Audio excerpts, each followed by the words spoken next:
A beginner's guide to binoculars for astronomy on episode 322 of the Actual Astronomy podcast. I'm Chris, and joining me is Shane. We are amateur astronomers who love looking up at the night sky, and this podcast is for anybody else who likes going out under the stars. So, Shane, this episode we're going to put out in conjunction with a new partner of ours. This is actually our second episode we're putting out with astronomybynight.ca. I'm excited for that. Yeah, me too.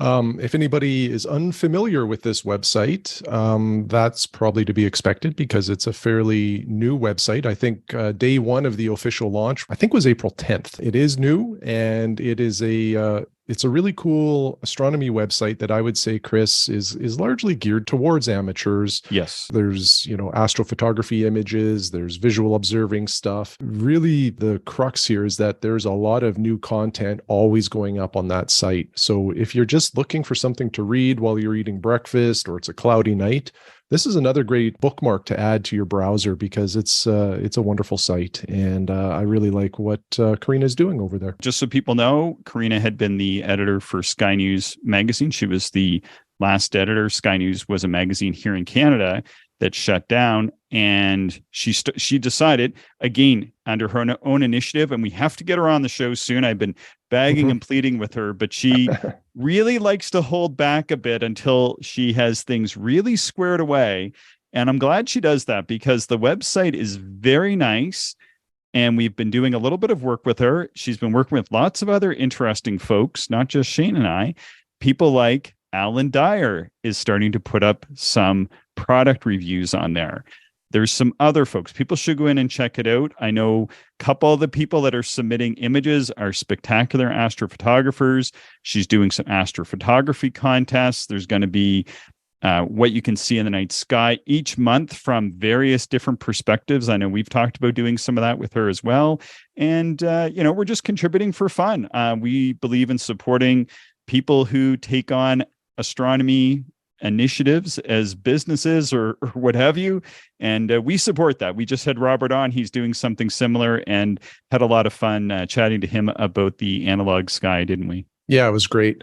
If you haven't checked out that podcast, have a listen. So Robert is he's creating 3D printing plans that would allow anybody to make their own binocular telescope, which is phenomenal.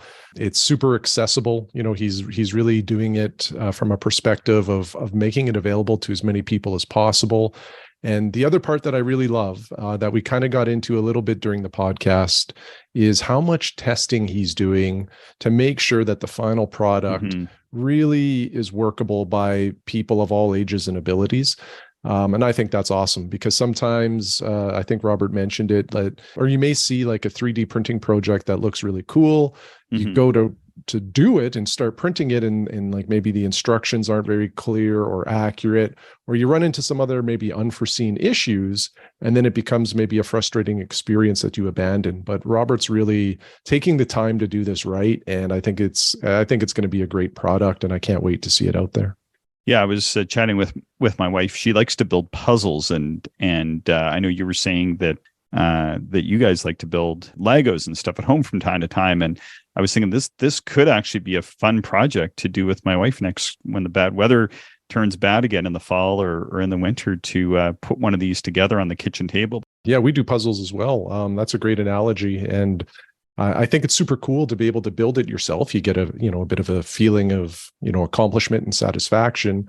But you also get just a better understanding of how this, particular contraption works. Again, if this is of any interest or you're sort of mildly intrigued, check out our last podcast on this one. Mildly intrigued to know if you got any observing in this week, Shane. I did. Yeah. Last night, actually, I was out. It was a fairly clear night. Transparency was good. Seeing, not so good. And I was even looking almost straight up at zenith, and it just wasn't wonderful. But I managed to observe 8 double stars that are on the RASC double star list, and continue to really enjoy my Nexus digital setting circles. They really make the observing efficient and really change the whole session. Instead of spending some time trying to find these systems, which is a lot more challenging in an urban sky because you don't have as many guide stars to kind of help you out with. But it changes the observing session to just pure observing. You know, the amount of time it takes to actually get to the object now is so fast. In fact, it's faster than a Go-2 telescope because the Go-2 engines are often kind of slow. You know, this is like a push 2, and it's just beautiful. I really enjoy it and had a lot of fun last night looking at some of these double stars. Nice. Any highlights? Like, what did you look at? What was the best thing that you saw last night, and what was the observation? Yeah, you know what? I left my my iPad upstairs. Oh, no Unfortunately, I worries. should have been better prepared, but no worries. there was a system in I think it was in Coma Berenices that I was looking at. That or Corvus, I can't remember. It was kind of in that neck of the woods. Like, it was a very easy split. It was exceptionally wide. With averted vision, there's a star kind of coming in and out. And I was wondering if that was part of the system. And I was only using my my 76 millimeter telescope last night. So I was a little bit, a little smaller than what I've been using recently. You know, to conclude the session, I always go to, you know, I enter all my notes in my logging system. And then if there's any question marks like that, I go into Sky Safari to validate. And sure enough, within that system, and in fact, I should also add, sometimes Sky Safari doesn't have all of the details. So then what I do is I go to the RASC kind of a accompaniment list that provides more detail on these systems. And the RASC list did indicate that there was a third part of that system. I think it's actually optical. I don't actually think it's part of the system, but it's there. And it was magnitude 11.8. So I was pretty pleased that I was able to see that under an urban sky. Like I say, it was with averted vision, and it kind of came and went with the seeing a little bit. But that was fun. And then, yeah, there's a couple other systems, 2 blue-white stars together that were very similar in magnitude. That was kind of neat. And then a couple of other systems where there was like an orange star and a white star. There's a number of reasons why I enjoy double stars, but certainly being able to distinguish the star color is a big part of it. And when you get 2 stars near each other that are of different colors, that contrast really helps you to pick up on some of those maybe more subtle colors that stars come in. How about you? Were you able to observe? I just set up in the driveway and took a look at the moon and then Venus for maybe 20 minutes, maybe half an hour, simply because the weather was forecast to clear. And initially my plan was to head out to the cabin and do another session like I did last week. But it was forecast to go down to -12 out there. Yeah, it was kind of cold. When I was observing, it was about -3, so that wasn't too bad. That's not too bad. Last week we were observing at +2 to -2. That's fine. I don't have any water out there yet, and because of that, it does limit me a certain amount. I have to get up and drive home. My concern was is that there was going to be a lot of water on the road. We had a huge storm this week, folks. We had almost a foot of snow. I think, Shane, probably a foot of snow if you added it all up. It was a lot. Yeah, I think it was in the 20 to 25 centimeter range. So definitely getting up there. And it was melting, kind of running everywhere. And my concern was that I would get out there and either one of 2 things would happen. Either the place, I wouldn't have enough time to really heat it up that much, which would be fine. But if I decided to stay over, my concern was I would just wake up freezing cold, have to drive home in the middle of the night, and driving home either in the middle of the night or at 8 a.m., I think the road might have been covered in ice because of all the water running over the road during the day from the melting snow. So that prevented me from going. I think it was just sort of a wise decision. And I didn't know how much snow fell out there and where it fell, because sometimes that can bury any spot around my place for setting up and observing, or it can make it a little bit more of a challenge. If it's in the winter, it's fine. Once they come up and plow the road and that sort of thing. I don't know if they plowed the road this week. It was going to take a little bit of work. It was just going to end up being a drive out there. It could have been muddy where I can set up typically in the winter. It might have been covered in snow where I typically set up in the summer. So I was thinking, I'm just going to stay home. And then there was some high haze and maybe some of that volcanic ash as well. So just kind of disappointing because it's probably the last chance to observe during this new moon period. Heard from Clark. He was giving us some more updates on his trip to Australia. to see the hybrid eclipse. So I had a slightly more detailed report from him. He's going to try to put some notes and some photographs together for us, I think, and maybe we can have a quick chat with him in a couple of weeks. He's back on Monday, I think. So he'll be back by the time this one airs, and maybe we'll be able to chat to him. Should be fun. Yeah, that would be great. So, ready to talk about beginner binoculars? Yes. Perhaps the biggest misconception I had about binoculars, Shane, was that you would need to have a telescope to see much in the nighttime sky. And I had never even considered pointing a binocular at the nighttime sky until somebody gave me a pair of binoculars specifically for looking at the stars and deep sky objects and such with. I don't know about your introduction to binoculars, but for me, it was a little bit of a rude awakening. Yeah, well, I mentioned this on the previous podcast with Robert that I grew up with binoculars in our household. I think they were 10 by 50s, and we used them occasionally during the daytime for nature viewing or seeing things in the distance. And it seems silly for me to say, but I honestly never even thought of pointing them up at the night sky. Mm-hmm. I was always interested in astronomy, but I always just assumed you needed a telescope to see anything in the night sky, that, things were too dim or you just would need that kind of power. Well, it wasn't until I actually got my first real telescope, which was an 8-inch Skywatcher Newtonian. And with that, or shortly after that, I purchased The Backyard Observer's Guide by Terence Dickinson and Alan Dyer. That book was super informative for me early on, and I probably read that book 20 times. It just was such a valuable resource to help me understand all of the nuances. And one of the things that they mention in there is, like, there's a whole section, I think, or chapter on binoculars and how useful they are. And at that time, they recommended Bosch and Lomb Legacy binoculars. They were 7 by 50, and that was their choice for kind of that best balance between cost and performance for astronomy. So I picked those up and started to use those in conjunction with my 8-inch. And quickly realized how valuable binoculars are and how much they do that a telescope can't do. And one of the things that really became apparent fast was occasionally I would have a hard time finding an object in the night sky with the 8-inch. And it would take me a while, and I, would fail. But if I had the binoculars out, I would just quickly look at the star field through the binoculars to make sure I was in the right part of the sky. And then I could, kind of quickly identify if I go to the left of that bright star, that's where the cluster will be, or whatever I might be looking for. And then I would go to the telescope, find the bright star, go to the left, and boom, there it was.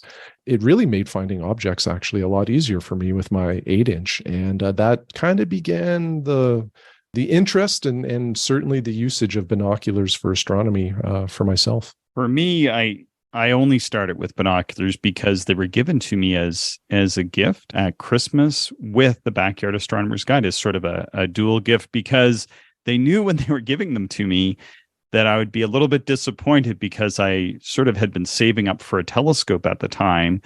And I needed to start learning the stars and the constellations and that sort of thing.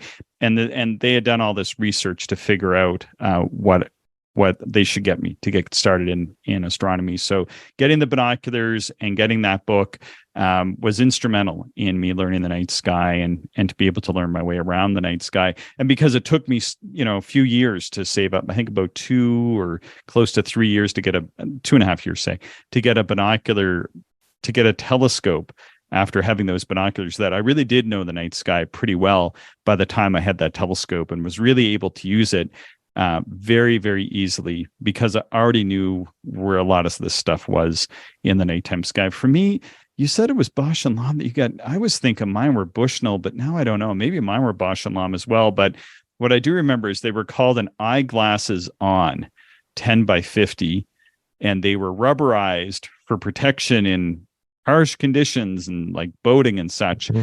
I used those so much that all of that armoring eventually was falling off by the time. I still had them at my folks' place when I go down there, but you can't even use them really. That, like, little pieces of plastic fall off every time you pick them up. So yeah. Some of those binoculars too, they just don't age well, and that stuff starts to deteriorate. Yeah, but I did really appreciate that, because somebody who has to wear eyeglasses when I do astronomy, having binoculars, that accommodated for my eyeglasses on. Nature worked really well. So why binoculars, Shane? What makes them so easy to use?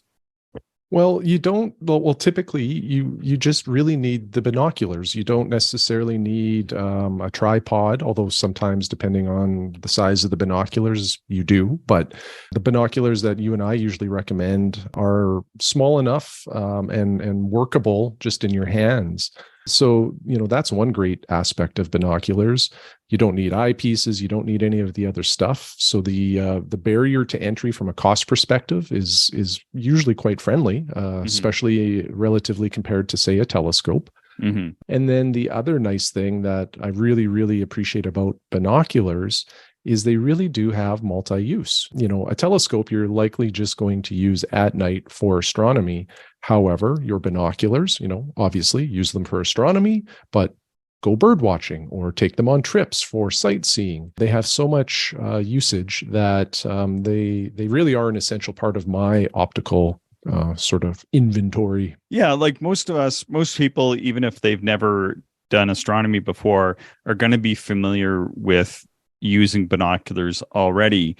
And for me anyway, like you were talking about before, they're correctly oriented. Everything is correctly upside right. They're not upside down. And everything is correct, left to right. When you purchase a telescope, depending on the optical system, whether it's a reflector or refractor or what have you, it's going to change the orientation of the image. But binoculars, for the most part, they give you that correctly oriented image. So you don't have that learning curve. Like every time somebody looks through the telescope, they say, oh, the moon is backwards, or whatever it is upside down. You don't have that with binoculars. So they're very easy. And they're also very easy to point. So whatever like you were saying, whatever you want to look at, you just point at, and then you're going to see where that is. It's a little bit more intuitive. Some of the other things, Shane, is that they're very portable. So you'll use them lots. We always say the best thing to get is an instrument or instruments that you will use the most, and binoculars get used a great deal. Hey? Oh, absolutely. That's a great comment. And just to maybe build on that slightly, one of our long time listeners, Phil from the UK, recently sent a message to us, and he referenced, and this isn't binocular, but it highlights, what is easy to use is what gets used. He has an 8-inch Newtonian, and he has a little 80 millimeter short tube refractor, and he was just commenting how much more he uses the refractor. Simply because it's just grab with one hand, it's already on the tripod, go out the door, and you're observing. It's just easy to use. And binoculars are yet another step of ease in terms of use, even over a short tube small telescope. They are just so handy to have and so easy to get under the night sky and operating. They're also very affordable. So whereas a telescope, to get a quality telescope, unless you buy a good one used or you end up getting one gifted, or typically a telescope is going to be a lot more expensive than a pair of binoculars. And for me at the time, I was saving up, but it was going to take a couple of years anyway for me to save up the money to buy a telescope. You also need to learn all the stars and constellations and everything, or at least that's what I wanted to do. A lot of people now want to take photos and stuff, which is awesome. But if you do want to learn the night sky, binoculars are a much easier aid to doing that, aren't they? Oh, definitely. They certainly are. And one thing that binoculars do way better than most telescopes is the wide field of views. Like if you really just want to sweep the night sky, and it's spring right now, so soon we'll be getting into the summer Milky Way, which is just a stunning part of the night sky. And one of my favorite things to do is just to not even have an object in mind, but just pan with binoculars through the Milky Way, because it's so rich with dense star fields and clusters and nebula. It's amazing with binoculars. It really changes how you perceive some of those areas of the sky. Have you been to the Milky Way yet this year?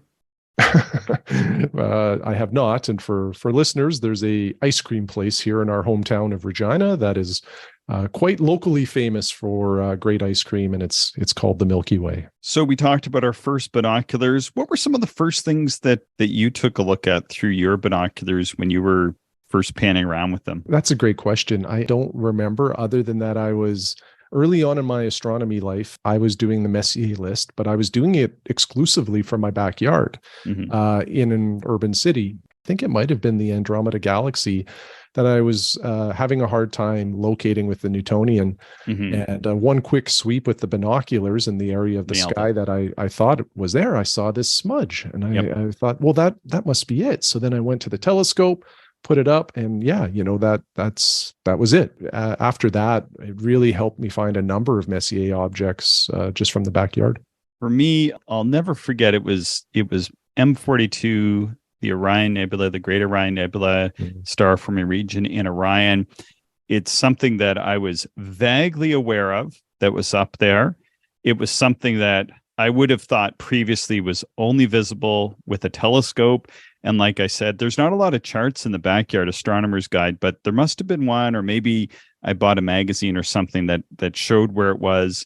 And my friend Jay was over, and he said, "Hey, what's the deal with these binoculars and this astronomy book?" So I was saying, "Oh, my girlfriend had given them to me, and for astronomy, I haven't really taken them out." He said, let's do it. Let's take them out. Let's do this right now. Let's go let's see what we can see if this works, right? This seems kind of unlikely that you can use binoculars to see anything. And I remember he just walked outside and he pointed them up. He knew that M42 was near Orion's belt. And he just went, "Whoa," kind of thing. And I said, wait, let me see. And he's like, "Just look right below the belt." And there it was. We were able to just grab the binoculars, walk outside, and with only a very rough understanding of astronomy, start to look at a star forming region in space. And I found that same experience has been replicated with me many, many times over the years, because you have a very wide field, like you were saying, Shane, and there's a super high time spent to reward ratio when you're using binoculars. You can find things really fast with them.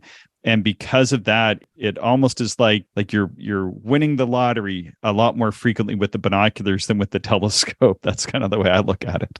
Yeah, that's a great way of putting it. And, we've mentioned this many times, I think, on the podcast, but, we've gone to very dark skies like Grasslands National Park with telescopes and binoculars. And there's been some nights where we don't even set up the telescopes, or they're set up, but we don't even look through them because we're so enamored with the binocular views, and we just spend the night in a comfortable chair with binoculars. And those have been very, very enjoyable nights. I just can't state enough how much I do enjoy binoculars from time to time.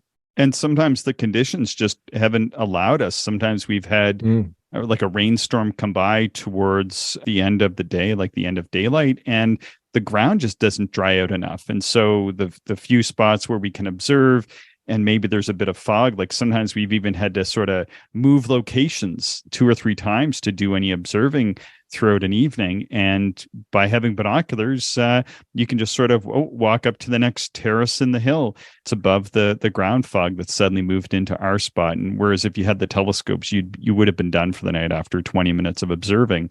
There's all kinds of use cases. And so many times, Shane, when I don't take the binoculars with me, I regret it. Last weekend, great example. I just happened to have left an old pair of binoculars out at the cabin. I get out there. I didn't have my binoculars.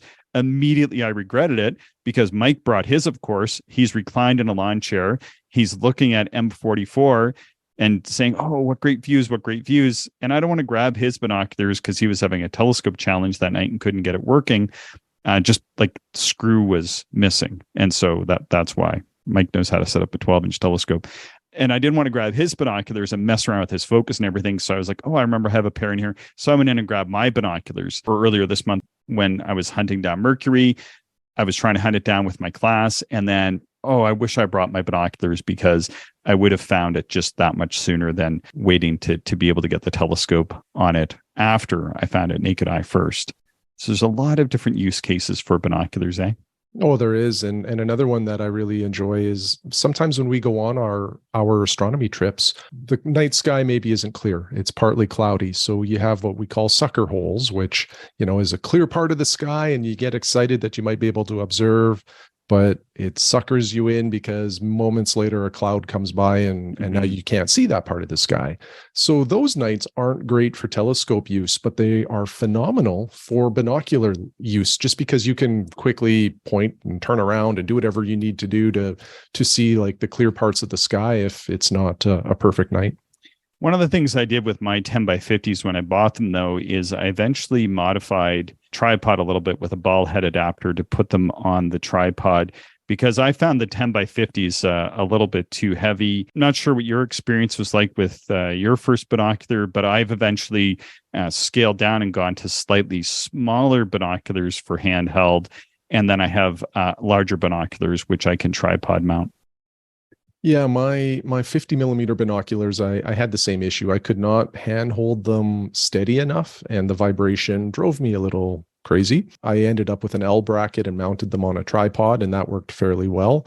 But now I just prefer binoculars that do not require me to use a tripod because, again, just the ease of use. So yeah, my binoculars now are smaller. The largest aperture binoculars that I have are 42 millimeter. We've thrown out a few numbers here. I said my first binoculars were 10 by 50s. I've got 7 by 50s at the cabin. Mostly I use a 7 by 35. But Shane, with these, what does that first number mean? What does the 10x mean in binoculars when we're talking about that? Yeah, that one's the easy number, and that's simply the magnification. The higher the number, the more magnification you get. But keep in mind, when we talk about magnification, it's not just increasing the image scale. It magnifies everything, including the shakes that you might have hand holding binoculars. So the higher that number, the more likely you are to see kind of, stars racing by because you just can't hold them steady enough. So my rule for myself is 7 to 8 times is probably my limit. And even then, I find 8 times a little shaky for myself. So certainly 10 times and above for me, I just don't hold them steady enough to be really all that usable. Common numbers are going to be your 7x, 8x, 10x, 12x. There's some 9x out there as well. 15x is pretty popular. But like you were saying, in those smaller magnifications, the 7 and 8x range is more beneficial, we think, because you don't get as much shake and you can look through them longer. What about that second number? What about that 50 millimeter or 35 millimeter number? So with the 10 by 50s, the 7 by 35, what does the 50 or the 35 mean? So this represents the size of the aperture of the objective. So that's the piece of glass at the end of the binoculars that you're not putting your eyes to. The larger the number, the more light gathering capabilities the binoculars will have. So they will show dimmer objects. The objects through larger binoculars will be brighter. Usually you'll have the higher that number, your field of view narrows a bit. It's just kind of the way optics work. And also the larger the number, the heavier the binoculars will likely be as well. So common numbers are probably anywhere from 30 up to maybe 70-ish size. For myself, again, like I mentioned earlier, 40-ish, 42 millimeters, that's about as far as I go. Find anything larger than that, and again, I start to struggle more to hold them steady. Sometimes you'll see the common recommendation being something like get the largest, biggest, whatever you can get. Does that hold true with binoculars? So should somebody get like a really big 70 or 80 millimeter inexpensive binocular that's like 15 or 20 magnification as their first binocular, or what might work better for them? Yeah, each to their own. And some people may jump in with large binoculars and really enjoy it. But I would personally recommend something smaller that, again, can be handheld and easily transported. Probably one of the most common sizes these days would be like an 8 by 42 or a 7 by 42. That seems pretty common out there. But I would typically stay away from the bigger ones. And some of the bigger ones too, unless you're spending a lot of money, can have some quality issues too. I always look at 2 particular binoculars to recommend for my class, and they seem to vary a little bit. First of all, people should use whatever binoculars they have. Don't go out and buy specific binoculars just because we make a recommendation. Try what you have first. The 2 that I recommend, just based on my own experience with these 2 binoculars, and they vary quite a bit in pricing. They're 8 by 40. One of them is made by Nikon. It's called the Action EX ATB, or the Action Extreme all-terrain binocular, although you're not going to be able to go ATVing on it or something like that. And the other is the Pentax WP. They may have some slight variations in them, but the Nikon has about an 8-degree, or I think it says an 8.2 degree field of view. I think it says it has like 17 or 18 millimeters of eye relief. The Pentax has a 20 millimeter of eye relief, and it has a 6.3 degree true field of view. Now, the pricing on these tends to vary quite a bit. Sometimes the Pentax is much more expensive than the Nikon. Sometimes the Nikon is much more expensive than the Pentax. Last time I did this back in the fall, it was the reverse. So the Pentax was more expensive than the Nikon. I was telling people to go buy the Nikon. Right now, the Nikon is a little bit more expensive. So right now, the Pentax, I think you can get for about $130 US. And I think the Nikon is maybe as much as 50% more. At least that's what I found out. And I went to the Nikon website, but prices can vary, and sometimes there's sales on binoculars. I like the Nikons and the Pentax equally. The Nikons have a slightly wider field of view, and I think they're just a hair lighter. And I just like that. I think they feel very nice in the hands. The Pentax have a slightly narrower field of view. However, what they have is a slightly sharper field of view. So it just depends. It's funny, when they were the same price for a long time, I would say, oh, if I was you, I would go get the Nikons because they're wider. It's going to make things slightly easier to find, perhaps. And then everybody would go out and buy the Pentax because the Pentax are slightly sharper, and then people can maybe use them for birding. A lot of people were taking my class and they were into birding, so they were buying the Pentax and they were really happy with them. Those are some good quality ones that, I don't think anybody would regret purchasing. I've spent lots of time with both of them, so that's why I feel comfortable. Personally, I use a pair of 7x35s. Actually, I have a few pairs of 7x35s. Got some 7x50s, 10x70s. I have all kinds of different size binoculars. But for these ones, I find, like you said, I can see a little bit more shake with the 8X over the 7X, but to me, it doesn't really seem like it provides that much of a shake. But I find that for whatever reason, 8X seems like a great magnification. And when I've compared the 8X to 10X handheld, I can't see much of a difference because any increase in resolution I get from 8X to 10X is gobbled up by the added vibration and the annoyance of not being able to hold them as long. And the same thing with the 40 millimeter lenses on the 8x40s. I find I can handhold those nearly as long as my 7x35s, but much, much longer than the 10x50s. And again, the added increase in weight of the 10x50 binoculars, to me, it means I can't hold them up as long, and therefore the view, I don't get as much time to enjoy the view and sort of soak in the view as much as I do with like a 7x35 or an 8x40. But people are wondering what I use. It's the Nikon Action Extreme ATB 7x35, and I like those. Nice wide field of view, 9 degrees, and they're very light. Like I find I can just hold those up for a very, very long period of time. And I think I can even take some of the smaller constellations all in one go. It's a great little binocular, and again, a little bit cheaper than the 8x40s. There's some bigger binoculars that are around, Shane. Sometimes we see like the 15x70s made by various manufacturers. I've had a few pairs in the past. They're good quality, but would you recommend a 7x35 or a large binocular like that to somebody to get started, or what are your thoughts on that? Again, I would probably stay with the smaller binoculars. The 15x70s, you're going to need a tripod. And for me, I really enjoy the wider field views that binoculars can provide. And you're not going to get that with the larger ones. So, 7x35s or 8x42s, you're going to get a much wider field of view. And that's just my preference. But again, it really is what you're really wanting to do, I suppose. Certainly like the 15x70s, they will go what we call deeper. Like you're going to see fainter objects, and objects you see will be brighter.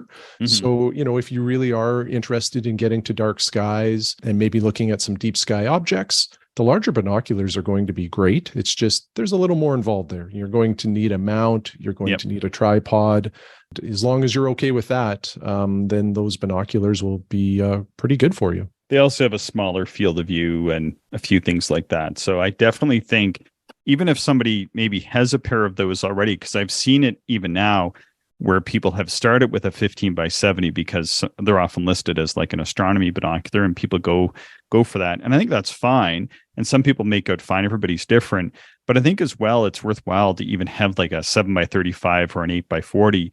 And maybe if there's somebody out there that has the 15 by 70s, then I would definitely say, well, maybe really think about the 7 by 35 more because you get that last little bit of extra wide field of view, and the 15 by 70s are going to have smaller field of view. Now, as far as recommendations on other binoculars go, Shane, I have a couple sort of exceptions to the rule. I have old Vixen. I mean, I bought them new at the time, but they're almost 20 years old now. Is the Vixen 7 by 50s. And they are based on the Celestron Ultima design. And you can find these binoculars or the Celestron Ultima designs in any of the used online marketplaces. Sometimes you can find them on your local used marketplaces. They made tons of them back in the day. They can be relatively affordable. They have long eye relief, and then they're reasonably lightweight. So I don't mind those 7 by 50s by Vixen or Celestron. And then some of the other recommendations that we might make for people that maybe are looking to get that ultimate starter binocular might be a set like you have. Can you tell us about what you've got handy there?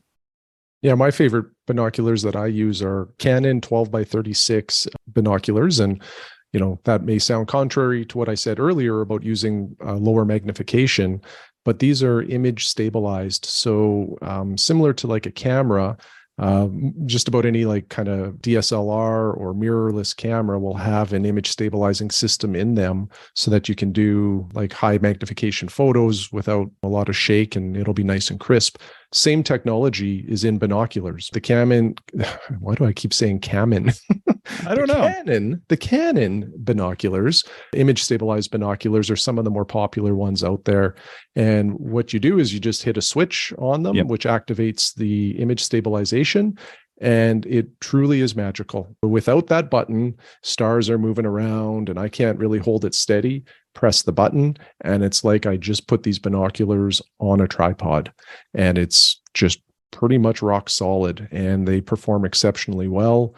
Our friend Mike has 15 by 50 Canon image stabilized binoculars, equally as good. Like the stabilization is wonderful. I love the 12 by 36s because they are really good at night for astronomy, but I also use them a ton during the day. Anytime I travel, they come with me because they're very portable. I really enjoy them. I think the three models aimed at the amateur astronomy market are the 10 by 30s, which might sound small, but they really work more like a 10 by 50 because of this technology. There's the 12 by 36s, which Shane has. There's the 15 by 50s, which Mike has. And then there's the astronomy version, which is a 10 by 42.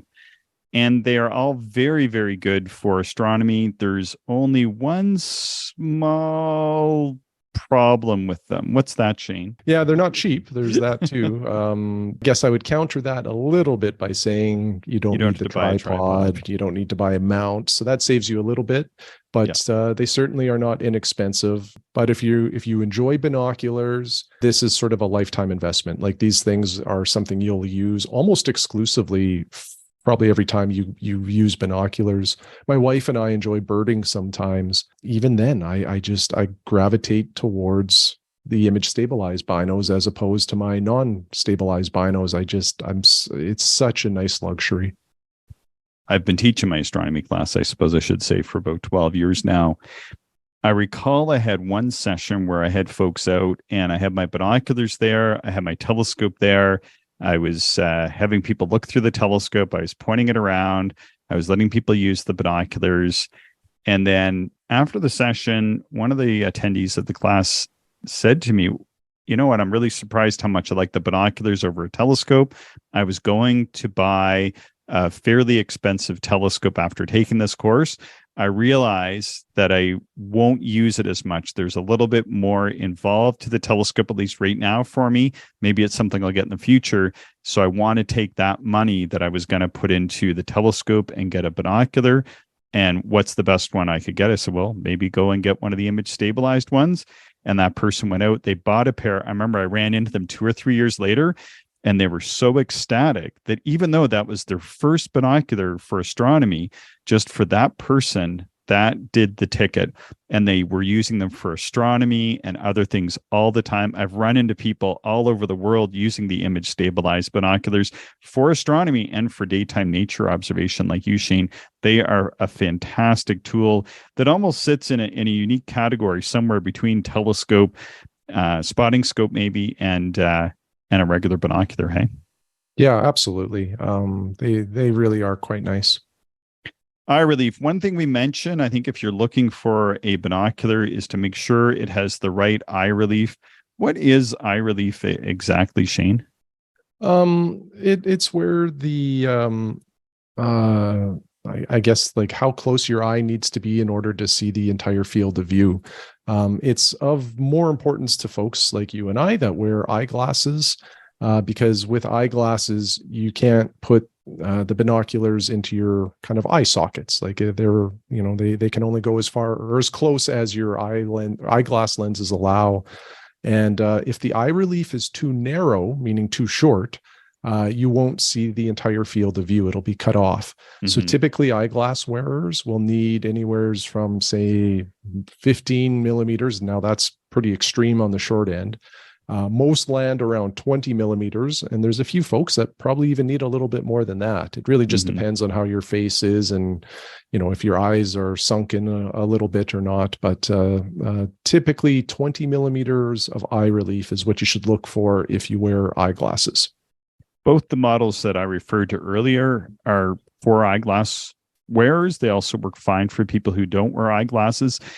Everybody's different. I would suggest just trying out the binoculars in the store or something if you can get to one. If you are somebody that wears eyeglasses, though, I think it's worthwhile having the binoculars that have long eye relief so that you can use your eyeglasses with them, because it's just a hassle to take the glasses on and off. I have binoculars that I need to use without glasses, and I definitely don't use those ones as much. It's just sort of a hassle to take the glasses off in the dark and put them down and grab the binoculars. And you can't sort of stand back from the binoculars and look at the sky naked eye without the eyeglasses on. I don't really see the crisp stars. So to me, it's worthwhile just making sure you get a pair like that. Mm-hmm, absolutely. Focusing. I made a little bit here on focusing binocular, Shane, because it's something that requires a slightly different skill to get the sharpest pinpoint stars through binoculars. Now, I think for the most part, people can just grab a pair of binoculars, go out on the nighttime sky, and just start using them right away. But you can get a little bit of finer detail if you follow these instructions. But really, with the binocular, people should just be able to take it out and use it straight out of the box kind of thing, or off the shelf, and have great success, don't you think? Yeah, for the most part. Binoculars have this thing on them called a diopter adjustment. And it's typically just on one of the eyepieces, either the left or the right, and it just rotates clockwise or counterclockwise. The first thing you should do is locate, which eyepiece it's on. Let's say for this example, it's on the right-hand side. So what you do, hold the binoculars up to the night sky or some object in the distance. Close your right eye, because that's the diopter setting, and just focus the binoculars as well as you can on your left eye. And then once you've done that, close the left eye, open the right eye, and now just turn the diopter setting either left or right until that becomes as crisp as possible. Once you've done that, you never have to touch it again. It's locked for you basically for as long as you observe with those. Somebody else may need a different diopter setting, but if you just if you're the only user, you don't really have to worry about it, and then that will allow you to see the crispest views possible. That will give you the really sharp stars that will allow you to see a little bit deeper into the night sky. Yeah. That's the best way to do it for sure. One of the other things I think we should mention, because I've seen these kicking around, I have a set here on my desk, is these wide view constellation type binoculars. Some of them are relatively affordable. I think they make an interesting addition to any kind of binocular starter set. We have the ones that are about 2 magnification by roughly 40 millimeter objective lenses. They can allow you to see large swaths of the sky, but I don't think these really replace those 7 by 35 or 8 by 40 binoculars, though. Do you, Shane? No, each binocular, like varying magnifications and varying apertures, really do provide unique use cases. The Constellation binoculars are great, but they would never replace my other binoculars. They're just a different tool to use to observe different things. Once you get that focus in, though, the way that you described, you can really see some sharp stars. What are we doing with the words today? Some sharp stars. Yeah. Oh, sorry. I was just going to say, must be in the water. Your starp stars with your Canon binoculars. Yeah. Some of the resources I think people should check out are the book Night Watch. If you haven't already, this has star charts in it, really basic naked eye star charts, really great binocular star charts in there, and charts that can get you going with small telescopes. I was looking at Craig Crossan's Binocular Astronomy. I've got an older copy. It's still available for sale at shopatsky.com, which is the Sky and Telescope on their website. You can go on there. You can buy the second edition. I think it's about $30 American or $40 American. Very, very good book to get. Touring the Universe Through Binoculars from Phil Harrington, I think, is available free on his website. And the Cloudy Nights Binocular Forum, I think, is a pretty good resource people should check out. Do you have any other resources that you might recommend to folks, Shane? Yeah, nothing in particular, but if you just look for any observing lists or guides that are specifically created for like small aperture telescopes, like 50 millimeter to say 60 or maybe even 70 millimeter, those guides will translate very well to binocular use as well, and can help you identify some cool objects to look at. Well, thanks, Shane. Thanks, everybody, for listening. And dear listeners, please subscribe and do us the favor of sharing the show with your fellow stargazers that you know. We'd appreciate it. As the more listeners we have, the more we can do with the show. It's always fun to have more people involved in the conversation. You can reach us at actualastronomy@gmail.com. Thank you, everyone, for listening, and we hope you enjoyed the show. If you are interested in more information, would like to contact us, or if you would like to support the podcast, check out our website, actualastronomy.com.